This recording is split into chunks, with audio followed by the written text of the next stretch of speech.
শীতলকুচি প্রসঙ্গে মমতা বন্দ্যোপাধ্যায় বলেন, শীতলকুচিতে 5 জনকে গুলি করে মেরেছে, রাজবংশী ও সংখ্যালঘু ভাইকে খুন করেছে, অভিযুক্তকে আবার বীরভূমে প্রার্থী করেছে বিজেপি। আক্রমণ মমতার। সিআইডি তদন্ত করছিল, আমি জড়িত থাকলে এখানে থাকতাম না। সিবিআই তদন্ত হলে যার প্ররোচনায় এই ঘটনা ঘটেছিল তা উন্মোচিত হবে। পাল্টা আক্রমণ বীরভূমের বিজেপি প্রার্থী দেবাশিস ধরে। ভুলে গেছেন শীতলকুচিতে ইলেকশনের সময় লাইনে দাঁড়ানো 5 জনকে গুলি করে মেরেছিল, তার মধ্যে 4 জন সংখ্যালঘু সম্প্রদায়ের আর একজন রাজবংশী ভাই ছিল। আমি ইলেকশন চলাকালীন এসেছিলাম ছুটে এবং তাদের পাশে দাঁড়িয়েছিলাম। আর যে লোকটির ইনস্ট্রাকশনে হয়েছিল তাকে তার বিরুদ্ধে সরকারের 2টো ডিপি চলছে, ভিজিলেন্স ক্লিয়ার হয়নি, কিন্তু ভারতবর্ষের সরকার তাকে ক্লিয়ারেন্স দিয়ে দিয়েছে। কোনো আইন কানুন কিচ্ছু মানে না। তিনি আবার বীরভূমে গিয়ে দাঁড়িয়েছেন। শীতলকুচিতে গুলি চালিয়ে এত মানুষ মেরেও হাতের রক্ত মোছেনি, এখন গিয়ে দাঁড়িয়েছে বীরভূমে। তার কারণ বলছে আমি ওখানে এসডিপিও ছিলাম। So what?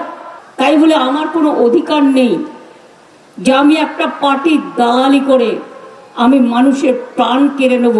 শীতলকুচিতে দেখুন এখনো অনেক কিছু উন্মোচিত হয়নি। আমার হাতে রক্ত লাগার ব্যাপারটা আরো ভালো করে দেখুন, সিআইডি তো তদন্ত করেছে। আমার হাতে যদি রক্ত লেগে থাকতো, না আমি ওখানে ছিলাম, না আমি গুলি চালাবার অর্ডার দিয়েছিলাম, না আমি, এবং রাজ্য পুলিশের সাথে জড়িত ছিল।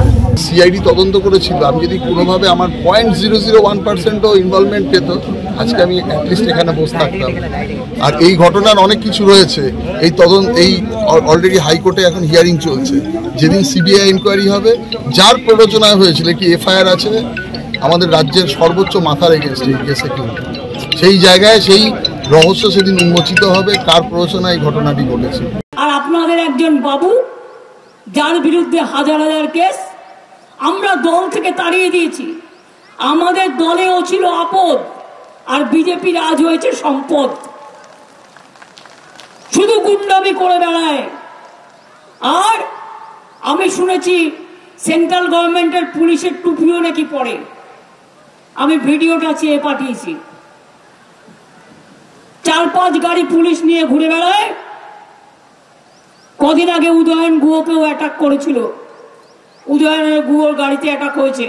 কিন্তু বাবু আমি একটু বলবো, তোমার বিরুদ্ধে কি কি কেস আছে, কত কেস আছে আমি দিয়ে দেবো লোকাল লিডারদের কাছে। আমার কাছে সব নথিবদ্ধ করা আছে। তুমি আজকে নাকি স্বরাষ্ট্র হোম মিনিস্টার। লজ্জা লজ্জা লজ্জা, দেশের লজ্জা, দেশের কলঙ্ক, গণতন্ত্র কলঙ্কিত হয়েছে। মমতা বন্দ্যোপাধ্যায় গুমানির হাটে এসেছিলেন, বড় বড় কথা বলছিলেন, তিনি মামলার কথা বলছিলেন। সব মিথ্যে মামলা চাপিয়েছে, সেটা আমরা নিশ্চিতভাবে এপিডেভিটের মাধ্যমে জানিয়েছি। পিসির কাছে তার ভাইপোই একাই ভালো। কুচবিহারের মতন প্রত্যন্ত জায়গা থেকে উঠে গিয়ে রাজবংশী ঘরের কোন ছেলে দিল্লিতে গিয়ে সেখানে বসবেন, মোদিজির হাতকে শক্ত করবেন, এটা পিসিমণির সহ্য হয় না। তাই এখানে এসে উল্টো পাল্টা কথা বলে মানুষের মধ্যে বিভ্রান্তি ছড়ানোর চেষ্টা করছে।